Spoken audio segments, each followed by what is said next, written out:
భగవన్నామాన్ని పిలిచి భగవంతుణ్ణి అయోమయానికి గురి చేసిన వాళ్ళు కూడా ఉన్నారు. ఎవరిని పిలుస్తున్నాడు అలా అర్థం కాలేదు. అలా పిలిచిన వాడు ఒకడున్నాడు లోకంలో, అలా శరణాగతి చేసిన వాడు ఒకడున్నాడు. ప్రాణం పోయే ముందు భగవన్నామం చెప్పిన కారణానికి ఫలితమేమో తెలుసా? భగవన్నామము యొక్క వైభవం ఏమిటో, ఆయన్ని పిలవడం అంటే ఏమిటో, ఆయన్ని పిలిచినప్పుడు ఆయన ఎంత త్వరతో వస్తాడో, కోటి జన్మల నుండి తను చేసినటువంటి పాపాలు ఏ ఉన్నాయో, ఇంతకన్నా ముందు జన్మల నుంచి ఉన్నటువంటి పాపాలు ఏ ఉన్నాయో, ఆ పాపాల రాశి అంతా కూడా ప్రాణోత్క్రమణంలో నారాయణ అన్నాడు కాబట్టి కాలిపోయాయి. లేవు ఇతనికి పాపాలు. మీకు ఈ ధర్మ సూక్ష్మం తెలియదు. పెద్ద దూది పర్వతం ఉంది, ఒక నిప్పు రవ్వ చాలదా కాలిపోవడానికి? ఒక్కసారి నారాయణ అన్న నామం చాలదా పాపాలు కాలిపోవడానికి? నామము చాలా తక్కువ అని భావన చెయ్యవద్దు. నామ సంకీర్తనము ఎంత గొప్పదో తెలుసా? భగవన్నామము చెప్పడానికి పెట్టి పుట్టి ఉండాలి. అది లేనినాడు ఆ నామం చెప్పేటటువంటి అదృష్టం పట్టదు. కూలిన చోట, కొట్టబడి కుండిన చోట, మహాజ్వరాదులన్ ప్రేలిన చోట, సర్పముఖ పీడలు పొందిన చోట, ఆర్తులై తూలిన చోట, విష్ణు భవదూరుని పేర్కొని రేమియ కాలుని యాతనా వితతి పూనరు కానరు దుఃఖభావముల్. భగవన్నామం ఎప్పుడు చెప్పచ్చు అంటే నియమం లేదు, ఎప్పుడైనా చెప్పచ్చు. గజేంద్రుడు ఎప్పుడు చెప్పాడు? ప్రాణం పోయాడు ఎప్పుడు చెప్పాడు? ద్రౌపదీదేవి ఎప్పుడు చెప్పింది? ఏకవస్త్ర అయ్యి ఉండగా చెప్పింది సభలో. ఒక మంత్రం చెయ్యాలంటే నియమాలు ఉంటాయి. కదలకూడదు, అంగన్యాస కరన్యాసాలు చెయ్యాలి, దాని మీదే దృష్టి పెట్టాలి, వెన్నుపాము నిటారుగా ఉంచాలి, జపం చెయ్యాలి.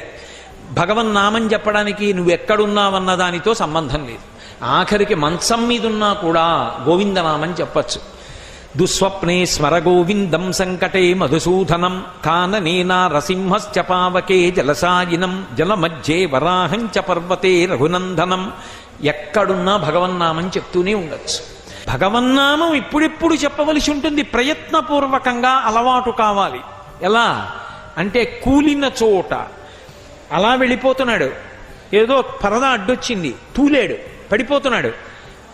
గబుక్కను నోటి వెంట నారాయణ అనో శివ అనో అనడం అలవాటు కావాలి.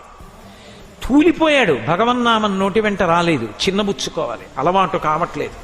తూలిపోతేనే అవలేని వాణ్ణి రేపు ప్రాణోత్క్రమణంలో ఏమంటాను? కాబట్టి తూలిన చోట, కొట్టబడి కుందిన చోట. వేదిక మీద ఉపన్యాసం చెప్పి పైకి లేచాడు, పైన ఒక పెద్ద దూలం ఉంది, తల మధ్యలో ధమ్మని తగింది. కళ్ళ ముందేదో మెరుపు మెరిసినట్టయి ఒక్క లిప్త కాలం అన్నీ మరిచిపోయాడు, అసలు ఏం గుర్తురాలా. తర్వాత గుర్తొచ్చింది. అప్పుడు వెంటనే భగవన్నామని చెప్పగలవా? కూలిన చోట, కొట్టబడి కుందిన చోట, మహాజ్వరాదులన్ ప్రేలిన చోట. 104, 105 జ్వరం వచ్చేసి ఒంటి మీద తెలివి లేనప్పుడు భగవన్నామాన్ని పలవరించగలవా? మహాజ్వరాదులన్ ప్రేలిన చోట, సర్పముఖ పీడలు పొందిన చోట. అలా వెళ్ళిపోతున్నావు. అకస్మాత్తుగా త్రాచుపాము వచ్చి ఇలా పడగ విప్పింది. కేశవ, మాధవ, గోవింద, నారాయణ, మధుసూదన అనగలవా? లేకపోతే బాబోయ్ బాబోయ్ బాబోయ్ అంటావా? అలా సర్పముఖ పీడలు పొందిన చోట, ఆర్తులై తూలిన చోట, ఏదో ఒక కోరిక కోసం ఆర్తితో తూలిపోతున్నాడు. అప్పుడు భగవన్నామం గుర్తొస్తుందా? ఆర్తులై తూలిన చోట విష్ణు భవదూరుని పేర్కొని రేమి. అప్పుడు కాని విష్ణునామం చెప్పగలిగితే ఆ కాలుని యాతనా వితతి కానరు పూనరు దుఃఖభావముల్. యమధర్మరాజు గారి యొక్క దర్శనమే ఉండదు. అందుకే శంకరాచార్యులు వారు భజగోవిందం చేస్తూ ఒక మాట అంటారు. ఆ భగవద్గీత కించిదీత గంగాజలలభ కణికాపీత సకృతపియేన మురారి సమర్చ క్రియతే తస్య యమేన నచర్చ. యమధర్మరాజు గారు రావడం, మనని రమ్మండం, బాబోయ్ నేను రానండం, ఆయన పీకుతూ ఉండడం, మనం లాగుతూ ఉండడం ఏమి ఉండవు.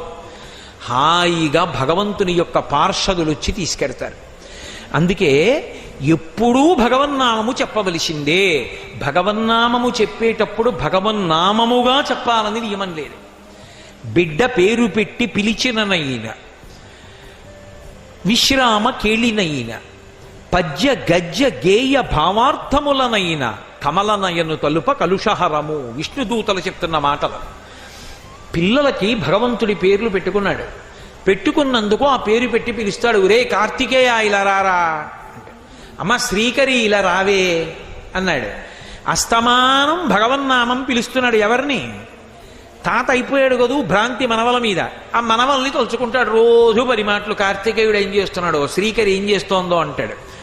భ్రాంతితో మనవల్ని గుర్తు తెచ్చుకు తలుచుకున్నా భగవన్నామం చెప్తున్నాడు కాబట్టి పుణ్యం వస్తుంది.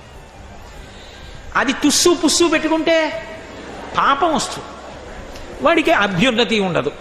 కాబట్టి బిడ్డ పేరు పెట్టి పిలిచిననైనా విశ్రామ కేళినైనా ఆఖరికి ఆడుకుంటున్నాడు. ఆడుకునేటప్పుడు నువ్వు రాముడి పక్షం, నేను కృష్ణుడి పక్షం. కృష్ణ పరివారం పేర్లన్నీ ఇటు పెట్టుకున్నాడు, రామ పరివారం పేర్లన్నీ అటు పెట్టుకున్నాడు. లక్ష్మణుడు అవుట్, భరతుడు అవుట్, శత్రుఘ్నుడు అవుట్ అంటున్నాడు. అలా అన్నందుకు హనుమ ఒక్కరిని మాత్రం పట్టుకోలేకపోతున్నాం. ఆ హనుమ ఒక్కరి వల్ల మళ్ళీ తరుంకూత వచ్చేస్తున్నారు, మళ్ళీ అందరూ వచ్చేస్తున్నారు అంటున్నాడు. అలా అస్తమానం ఆ నామాలు అంటున్నాడు కాబట్టి పుణ్యం. విశ్రామ కేళినైన పద్య గద్య గీత భావార్థములనైన, అది పద్యం కావచ్చు, గద్య కావచ్చు, గేయం కావచ్చు, భావం కావచ్చు, అర్థం కావచ్చు, భగవన్నామం ఉంటే చాలు. అందుకు కదూ పోతన గారు అంటారు, హరినామస్తుతి చేయు కావ్యము సువర్ణాంభోజి హంసావళీసురుచిభ్రాజితమై మానస సరస్ఫూర్తిన్ వెలుంగొందు శ్రీ హరినామస్తుతి లేని కావ్యము విచిత్రార్థాన్వితంబయ్యు శ్రీకరమయ్యుండదయోగ్య దుర్మదనత్కాకోల కర్తాకృతిన్ అంటారు. ఆ భగవన్నామములతో కూడినటువంటి గ్రంథములకుండే విశేషం అది. కాబట్టి విశ్రామ కేళినైన పద్య గద్య గేయ భావార్థములనైన కమలనయను తలుప కలుషహరము. ఆయన్ని తలుచుకుంటే చాలు పాపములు పోతాయి. భగవన్నామం పలకడం ఎంత గొప్పదంటే, బ్రహ్మహత్యానేక పాపాటములకగ్ని కీలలు హరినామ కీర్తనములు, గురుతల్ప కల్మష క్రూర సర్పములకు గేకులు హరినామ కీర్తనములు, తపనీయ చౌర్య సంతమసంబునకు సూర్య కిరణముల్ హరినామ కీర్తనములు, మధుపాన కిల్బిష మదనాగ సమితికి కేసరుల్ హరినామ కీర్తనములు, మహిత యోగోగ్ర నిత్య సమాధి విధుల ఎలరు బ్రహ్మాదిసురులకు అందరాని భూరి నిర్వాణ సామ్రాజ్య భోగ భాగ్య ఖేళనంబులు హరినామ కీర్తనములు. భగవన్నామం పలకడం ఎంత గొప్పది అంటే, బ్రహ్మహత్యానేక పాపాటవులకగ్ని కీలలు హరినామ కీర్తనములు. బ్రహ్మహత్య లాంటివి మహాపాతకం. అటువంటి మహాపాతకమైనటువంటి బ్రహ్మహత్య లాంటి భయంకరమైనటువంటి పాపాలకి కూడా, బ్రహ్మహత్యానేక పాపాటవులకు, అటువంటి అరణ్యముల వంటి పాపాలకి కూడా దావానలం లాంటి, అగ్నిహోత్రం లాంటిది భగవన్నామాన్ని పలకడం. గురుతల్ప కల్మష క్రూరసర్పములకు గేకులు హరినామ కీర్తనములు. గురువుగారు లేని సమయంలో గురుపత్ని పడుకునుండగా ఆ తల్పం మీద పడుకోవడం, అంతకన్నా నోటితో కూడా మాట్లాడకూడదు. అటువంటి మహాపాతకం చేస్తే, అటువంటి పాతకమనేటటువంటి పాపానికి నెమళ్ళు లాంటివి భగవంతుని యొక్క నామాలు. కాబట్టి గురుతల్ప కల్మష క్రూరసర్పములకు గేకులు హరినామ కీర్తనములు, మధుపాన కిల్బిష మదనాగ సమితికి కేసరుల్ హరినామ కీర్తనములు. మద్యపానం చెయ్యడం అనేటటువంటి మదపుటేనుగుల గుంపులనేటటువంటి పాపముల సమూహాలకి సింహం లాంటిది భగవంతుని యొక్క నామ సంకీర్తనం. కాబట్టి మదపాన కిల్బిష మదనాగ సమితికి కేసరుల్ హరినామ కీర్తనములు, తపనీయ చౌర్య సంతమసంబునకు సూర్య కిరణముల్ హరినామ కీర్తనములు. దొంగతనం చేయడం, ప్రత్యేకించి బంగారం దొంగతనం చేయడం, బంగారం దొంగతనం చెయ్యడం లాంటి మహాపాతకమనబడేటటువంటి చీకటి పాలిట సూర్యకిరణముల వంటివి భగవన్నామ కీర్తనములు. అంటే అటువంటి పాతకాన్ని కూడా పోగొట్టగలిగినటువంటివి. అవి ఎంత గొప్పవి అంటే, మహిత యోగోగ్ర నిత్య సమాధి విధుల ఎలరు బ్రహ్మాది సురులకు అందరాని భూరి నిర్వాణ సామ్రాజ్య భోగ భాగ్య ఖేళనంబులు హరినామ కీర్తనములు. ఎప్పుడు సమాధిలో ఉండి భగవంతుణ్ణి అనుభవించేటటువంటి చతుర్ముఖ బ్రహ్మ వంటి వారు కూడా అనుభవించనటువంటి ఆనందాన్ని మనకి అందింప చేయగలిగినది ఏది అంటే భగవన్నామ సంకీర్తనమే. అంత గొప్పదయా భగవన్నామ సంకీర్తనం అంటే. అదేమైనా మాటలు అనుకుంటున్నావా? అటువంటి భగవన్నామాన్ని ప్రాణం పోయేటప్పుడు నారాయణాయంచు ఆత్మ ప్రలపించు, చనిపోయే ముందు అన్నాడు కాబట్టి కొన్ని కోట్ల జన్మల పాపాలు పోయే లేవు. ఇప్పుడు పాపాలు పుణ్యాలు లేవు. ఎన్ని పాపాలు చేశాను.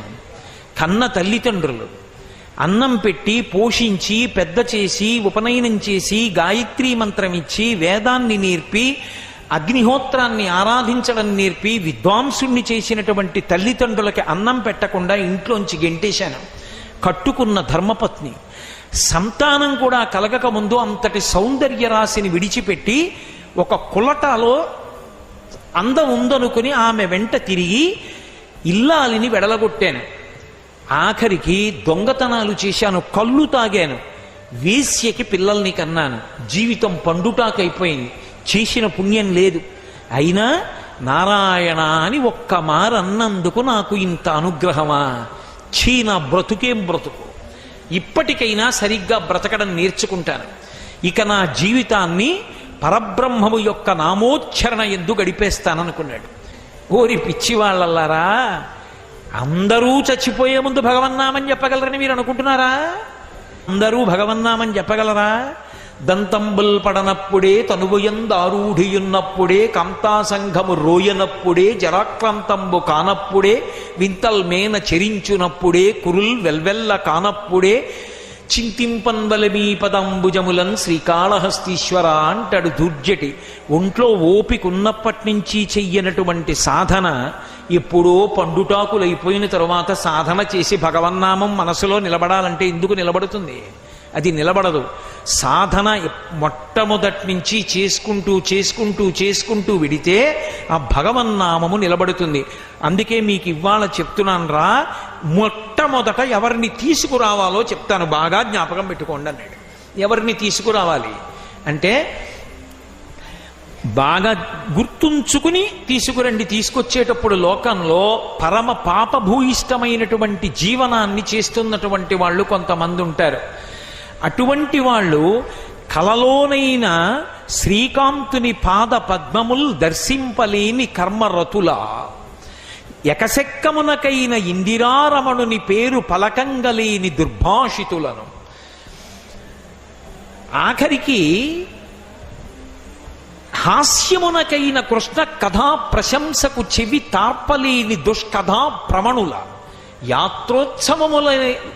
యాత్రోత్సవములనైన ఈశుని గుడి తోవ త్రొక్కలేని దుష్పదులను, మహాభక్తుల పాదధూళి సమస్త తీర్థ సారమటంచు తెలియలేని వారి వారి వారి వారి చేరిన వారి తొలుత కట్టి తెండు దూతలా.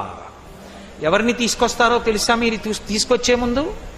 ఎకసక్కమునకైన ఇందిరారమణుని పేరు పలకంగలేని దుర్భాషితులను.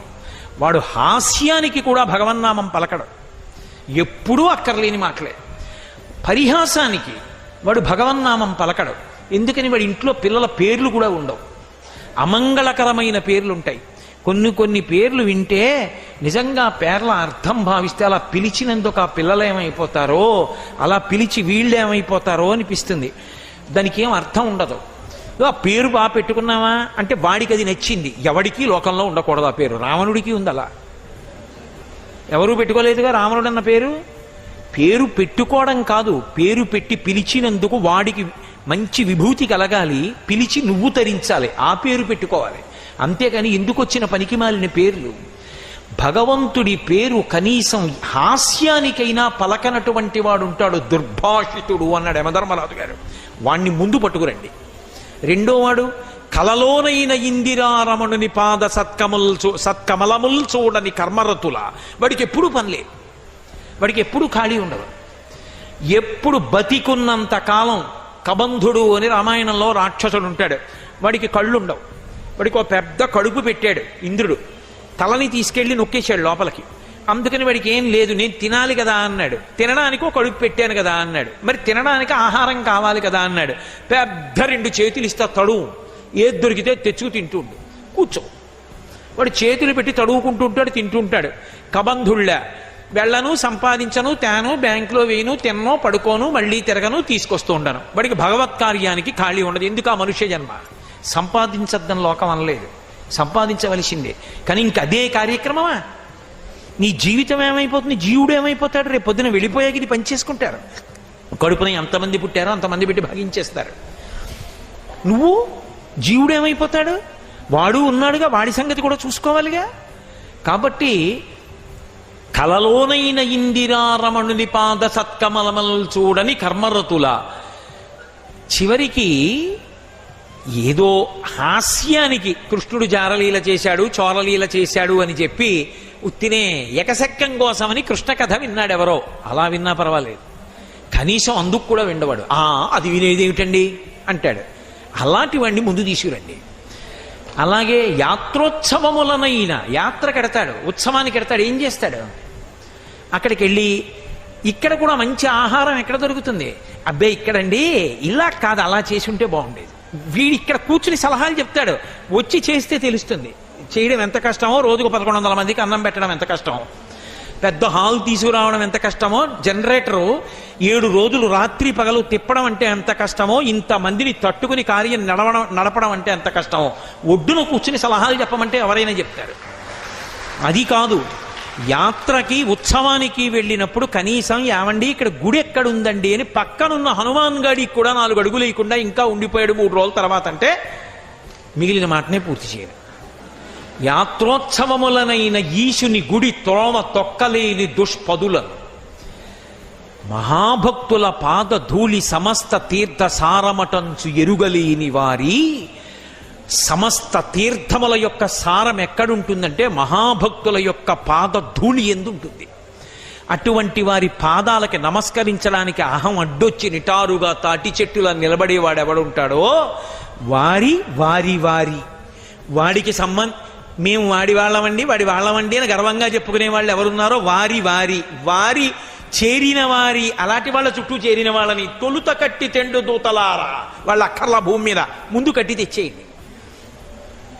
మరి ఎవరి విషయంలో జాగ్రత్తగా ఉండాలి? కమలనయను మీది భక్తియోగమెల్ల ముక్తియోగమటంచు మొదలెరుంగు అట్టి వారి జోలికెళ్ళవలదు దూతలారా. ఎవరు భగవంతుని మీద భక్తియే ముక్తియోగమని నమ్మి బతుకుతుంటారో అలాంటి వాళ్ళ జోలికి వెళ్ళవద్దు. భగవంతుని యొక్క భక్తులతో నిరంతరము మాట్లాడడం కూడా మహాభాగ్యం. అజామీలుడు అదే చెప్పాడు చిట్ట చివర, హరిభక్తులతో మాటలు ధరనెన్నడు చెడని పుణ్య ధనముల మూటల్ అవి వరముక్తికాంత పూతోటలు అరిషడ్వర్గములు చొరని అరుదగు కోటల్ అన్నాడు. ఎక్కడి నుంచి వస్తుందా సంస్కారం అంటే భగవంతుని యొక్క భక్తులైన వాళ్లతో కూడి ఉన్నా ఎప్పుడూ భగవన్నామం వినడం, భగవత్ కథ వినడం, భగవత్ సేవ చేయడం, ఆయనతో గుళ్ళకెళ్ళడం, గోపురాలకెళ్ళడం, తీర్థానికి వెళ్ళడం, నదికి వెళ్ళడం, భగవన్నామం పలకడం, భగవత్ కథాశ్రవణం, అనురక్తి సంస్కారము ఇవి ఉద్భవిస్తాయి. అటువంటి హరిభక్తులతో మాటలు ధరనిన్నడు చెడని పుణ్య ధనముల మూటల్. సంపాదించుకున్న ధనం పోవచ్చు, కానీ హరిభక్తులతో కలిసి ఉన్నందువల్ల వచ్చినటువంటి పుణ్యమనబడేటటువంటి ధనము యొక్క మూట పాడయ్యేది కాదు. ధరనెన్నడు చెడని పుణ్య ధనముల మూటల్ వరముక్తికాంత పూతోటలు. అటువంటి వారితో మాటలు ముక్తికాంత పూతోటలు. అరిషడ్వర్గములు చరని అరుదగు కోటల్. కామక్రోధ లోభమద మోహమాత్సర్యములు ప్రవేశించని అరుదైన కోట. మామూలు కోటల్లోకి శత్రువులు ఎప్పుడోప్పుడు ప్రవేశిస్తారు, ఏ ఊడునో ప్రవేశపెట్టి. కానీ ఈ కోటలోకి అంతఃశత్రువులు కూడా ప్రవేశించరు. ఏ కోటలోకి? భగవద్భక్తులతోటి సహవాసం ఉంటే. కాబట్టి అటువంటి వారి జోలికి వెళ్ళవద్దు దూతలారా అని యమధర్మరాజు గారు చెప్తాడు. కాబట్టి అజామీళోపాఖ్యానం మనకి భాగవతంలో ఏం నేర్పిందంటే, ఏదో ఒక కారణానికి ఎప్పుడో అప్పుడు భగవన్నామం చెప్పడం నేర్చుకో. కంచికామకోటి పీఠాధిపత్యం వహించిన మహాపురుషులు చంద్రశేఖరేంద్ర సరస్వతి మహాస్వామి సభలకి వెళ్ళి, అయ్యా మీకు అది ఇస్తామండి ఇది ఇస్తామండి అని అడిగితే, నాకు అవన్నీ అక్కర్లేదు, నేను సన్యాసిని, నేను అడిగింది మీరు ఇస్తారా? ఇస్తాం. అందరూ ఇవ్వగలరు, ఇస్తారా? ఇస్తాం. మీ జీవితంలో ప్రతిరోజు 2 నిమిషాలు నాకు ఇచ్చేశానని, దానం చేశానని చెయ్యెత్తండి. అందరూ చెయ్యెత్తేవారు. కాబట్టి మీ జీవితంలో ప్రతిరోజు 2 నిమిషాలు నావి కదా, నే చెప్పినట్టు చెయ్యాలి. 2 నిమిషాలు ఎప్పుడో అప్పుడు భగవన్నామని చెప్పండి. మీరు నాకు ఇచ్చేశారు కాబట్టి ఇప్పుడు 2 నిమిషాలు ప్రతివాడి చేత భగవన్నామం చెప్పించి ఎన్ని కోట్ల మందిని ఉద్ధరించారు. అది మహానుభావుల జీవితం అంటే. సంసారంలో బాగుంది, చాలా బాగుంది, చదువుకున్నాను, తర్వాత పెళ్ళయింది, మంచి భార్య వచ్చింది, కొడుకుట్టాడు, కూతురుట్టింది, మంచి అల్లుడు వచ్చాడు, మంచి మనవలు పుట్టారు, అమ్మో ఎంత సంతోషమో, చాలా మంచి కోడలు వచ్చింది, తప్పకుండా మనవలు వస్తారు. నీ పరిస్థితి ఏమిటి? ఎన్నేళ్ళు వచ్చేసాయి? 50 దాటిపోయావు. మనవలు పుడతారు, మనవలు పెద్దవాళ్ళు అవుతారు, మనవలు కాలేజీకి వెడతారు, నీకు 70, మనవలు ఇంకా పెద్దవాళ్ళు అవుతారు, వాళ్ళ పెళ్ళిళ్ళు అవుతాయి, వాళ్ళకి అక్షతలు వేస్తావు, నువ్వు 80. మళ్ళీ వాడికో మనవడు పుడతాడు, నీకు మునిమనవడు పుట్టాడు, నీకు కనకాభిషేకం చేశారు 90. సాధించింది ఏమిటి? అడుగు నుంచి వచ్చేస్తోంది మృత్యువు కాలంలోనే. ఏది పట్టుకుంటుంది? కాలు పట్టుకుంటుంది. ఉన్నన్నాళ్ళు కాళ్ళతో తిరుగుతాడు, మృత్యు వచ్చింది ఇంకెక్కడికి తిరగడక్కడ పడుకుంటాడు. ఇహ వీడు ఎలాగో తిరగడం నలుగురు వచ్చి తీసుకెళ్ళిపోతారు. అప్పుడు మనం మాత్రం ఊరుకుంటాం ఏంటి? వైద్యులు లేరా? వైద్యశాలలు లేవా? పరిగెత్తాం. అలా సంసారంలోంచి బయటపడడానికి జీవుడు ప్రయత్నం చేస్తుండడు. ఎప్పుడెప్పుడు సంసారంతో ఎన్ని మాటలు పోరాటం చేశామో. సంసారమునకు మారు పేరు మృత్యువు. ఒకరోజు ప్రదోష వేళ చచ్చిపోయాడు, ఒక జన్మలో రాత్రి చచ్చిపోయాడు, ఒక జన్మలో అర్ధరాత్రి చచ్చిపోయాడు, ఒక జన్మలో పగలు చచ్చిపోయాడు, ఒక జన్మలో ఉదయం చచ్చిపోయాడు. మొత్తానికి మృత్యువుతో పోరాటం ఇన్ని కోట్ల జన్మలలో ఎప్పుడెప్పుడు చేశాము. అప్పుడప్పుడు అలిసిపోయామంటే కుదురుతుంది ఏమిటి? పోరాటం చేయవలసిందే ఆ మృత్యువుతోటి.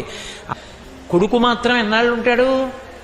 అమ్మ 2 నెలలు అయిందమ్మా సెలవు పెట్టి, నాన్నగారి సంగతి అలాగే ఉంది, మరి అవతలేమో వచ్చి జాయిన్ అయ్యి వెళ్ళండి, ఒక్క వారం రోజులైనా, లేకపోతే ఉద్యోగానికే ప్రమాదం అంటున్నారు. అమ్మా నేను వెడతాను, అంతకా ఏమైనా అయితే అమ్మ వెంటనే మెసేజ్ పెట్టంటాడు. అంతకా ఏమైనా అయితే అంటే కాబట్టి వాడు వెళ్ళిపోతాడు. ఎవరుండాలి అంటే పక్కింట్లో పేరంటం అని చెప్పి ఆవిడ వెళ్ళకూడదు. ఆవిడ మాత్రం అక్కడే, ఆ మంచం బాగున్నా బాగుండకపోయినా క్యారేజీ తెప్పించుకొని అక్కడే తినాలి, అక్కడే పడుకోవాలి, ఆ బాత్రూంలోకే వెళ్ళాలి. ఎందుకు అంటే బ్రహ్మముడు ఒకటి వేశారు కదా పెళ్లిలో. ఆవిడ అలా ఇంటెన్సివ్ కేర్ యూనిట్లో ఉన్నా, ఆయన ఉన్నా, ఈవిడ ఆయన్ని, ఆయన ఈవిడ్ని విడిచి వెళ్ళకూడదు, అక్కడ ఉండాలి. ఎందుకంటే పోతన గారు ఎంత పెద్ద మాట మాడారు. మకరితోడపోరు మాతంగ విభుని ఒక్కరి నిడించిపోవ కాళ్ళు రాక. వెళ్దామంటే కాళ్ళు రావట్లేదండి అంటారు. కాళ్ళు రాక కోరి చూచుచుండే కుంజరీయూధంబు. అస్తమానం అద్దం దగ్గరికి వచ్చి లోపలకోసారి చూస్తుంటారు. ఒంటి నిండా గొట్టాలు, ఈయన అలా తలగడా మీద పడుకుని ఉంటాడు. కోరి చూచుచుండే కుంజరీయూధంబు మగలు తగులు కారె మగువలకును. ఆ బ్రహ్మముడు అలాంటిది. అందుకని అలా చూస్తుంటారు. పాపం వాళ్ళ ఇంటికి వెళ్ళరు. ఎన్ని జన్మలలోనూ ఆ స్థితి రాకముందు జాగ్రత్త పడిపో.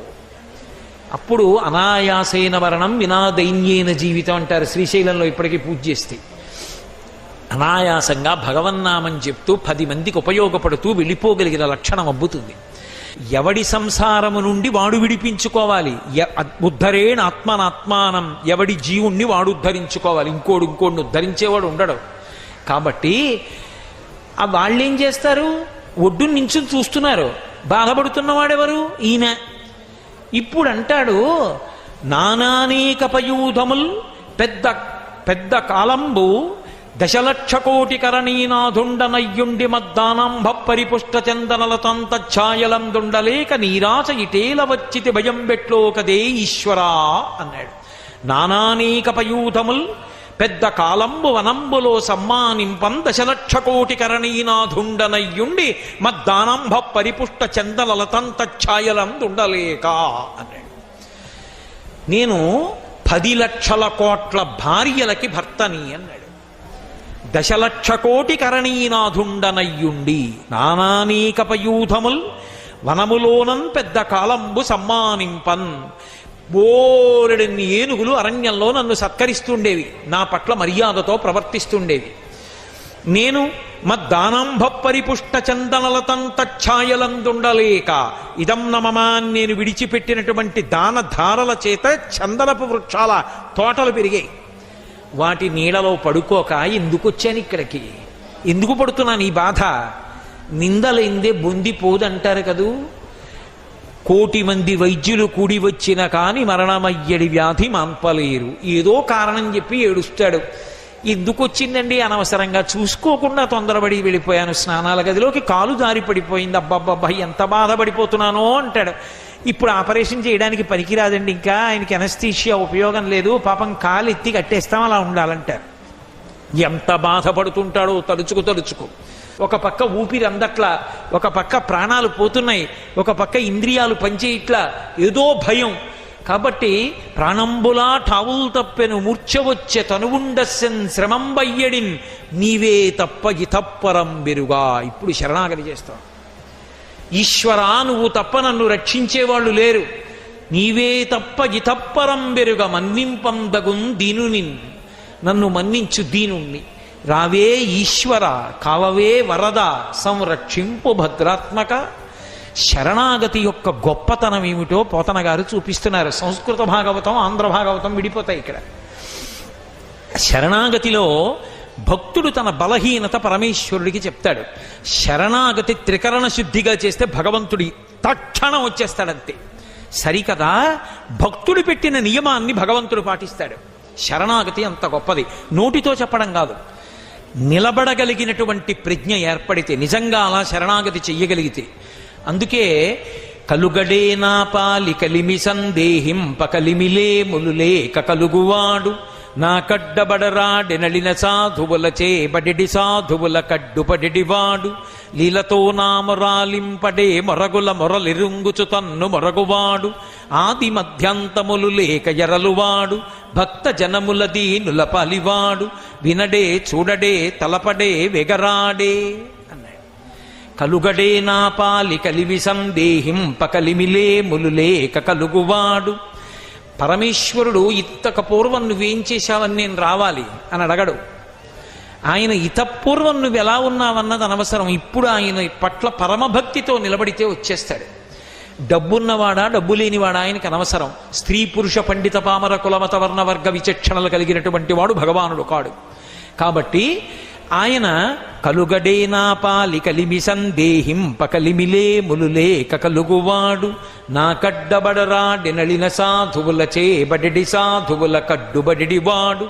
సాధు పురుషులైనటువంటి వారికి కష్టం వచ్చినప్పుడు అడ్డుపడి ఆదుకునేటటువంటి కరుణార్ద్ర హృదయుడైనటువంటి ఆ భగవానుడు వచ్చి నన్ను రక్షించాలి.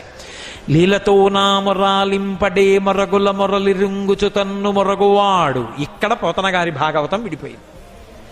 ఇది ఆయన దర్శనం, రామానుగ్రహం ఆయనకి. నేను శరణాగతి చేసి ఇంత కష్టంలో ఆయన్ని పిలుస్తున్నాను కాబట్టి ఏదో ప్రహ్లాదుడికి వచ్చినట్టు ఇక్కడి నుంచి ఇక్కడ రావడం కాదు, తనని తాను మరిచిపోయి రావాలి పరిగెత్తుని. లీలతో నామరాలింపడే మొరగుల మొరలిరుంగుచు తన్ను మొరగువాడు, ఆది మధ్యాంతములు లేక ఎలలువాడు, భక్త జనముల దీనుల పాలివాడు, వినడే చూడడే తలపడే వెగరాడే. మహానుభావుడి దీనుల యొక్క మాటలు ఈ పద్యాలకి అన్ని మాటలకి వ్యాఖ్యానం అక్కర్లేదు, అన్నీ అర్థమైపోతాయి. కాబట్టి అటువంటి భగవానుడు రావాలి. ఇక్కడ వరకు ఆంధ్రీకరించి ఓ కమలాప్త, ఓ వరద, ఓ ప్రతిపక్ష విపక్ష దూర, కుయ్యో కవియోగి వంద్య సుగుణోత్తమ, ఓ శరణాగతామరానోక, ఓ మునీశ్వర మనోహర, ఓ విమల ప్రభావ, రావే కరుణింపవే శరణార్థిని నన్ను కావవే అన్నాడు. ఓ కమలాప్త, కమలములకు ఆప్తుడైనటువంటి వాడా, వరద, వరములను ఇచ్చేటటువంటి వాడా, సుగుణములు కలిగిన వాడా, కవుల చేత వర్ణింపబడినటువంటి వాడా, అటువంటి ఓ భగవానుడా నువ్వు బయలుదేరి వచ్చి నన్ను రక్షించాలి, నేను శరణాగతి చేస్తున్నాను అన్నాడు. ఇక కొస ప్రాణానికి వచ్చేసింది, ఇక ప్రాణం పోయేటటువంటి స్థితికి వచ్చింది. ఇప్పుడు రావాలి. ఎలా రావాలి? లీలతో నామరాలింపడే మొరగుల మొరలిరుంగుచు తన్ను మొరగువాడు. తనను తాను మరిచిపోయి రావాలి. తనను తాను మరిచిపోయి ఎలా రావాలి? పోతన గారి ఘంటం కదల్లా. ఎక్కడి నుంచి రావాలి? కలం నడవక ఘంటం అక్కడ పెట్టేసి భాగవతం మూసేసి కూతుర్ని పిలిచారు. అమ్మా నదికి వెళ్ళి స్నానం చేసి సంధ్యావందనం చేసుకుని వస్తానమ్మా అని బయలుదేరి వెళ్ళిపోయారు. ఇలా 4 అడుగులు బయటికి వెళ్ళారు, మళ్ళీ వచ్చారు. పోతన గారు నివాసం ఉన్న ప్రదేశం చూడాలి. ఆ ఇల్లు లేదు కానీ ఆ ప్రాంగణం తొక్కాలి ఒక్కసారి. ఆ మహానుభావుడు ఇలా బయటికి వెళ్ళారు, మళ్ళీ వచ్చారు. పోతన గారు, నాన్న సంధ్యావందనానికి ఎడతానన్నావు, అప్పుడే వచ్చామే అంది కూతురు. అమ్మా ఆలోచన వచ్చిందమ్మా అని పద్యరచన పూర్తి చేసి మళ్ళీ ఘంటం పెట్టి వెళ్ళిపోయారు. వెళ్ళిపోయిన కాసేపటికి మళ్ళీ పోతన గారు వచ్చి భాగవతం తెరిచి, ఈ ఘట్టం ఎలా పూర్తి చేయాలో తెలియట్లేదమ్మా, ఆలోచన రావట్లేదని దాంట్లోకి చూశారు. చూసి అమ్మా ఈ పద్యాలు ఎవరు రాశారని అడిగారు. నాన్నగారు మీరే కదా సంధ్యావందనానికి వెళ్ళి ఆలోచన వచ్చిందని మళ్ళీ ఇంట్లోకి వచ్చి ఏదో పూర్తి చేసి వెళ్ళారు అంది. పోతన గారి కన్నుల వెంట ఆనంద భాష్పాలు పడిపోయి, నా ఘంటం ఎక్కడ కదలలేదో అక్కడ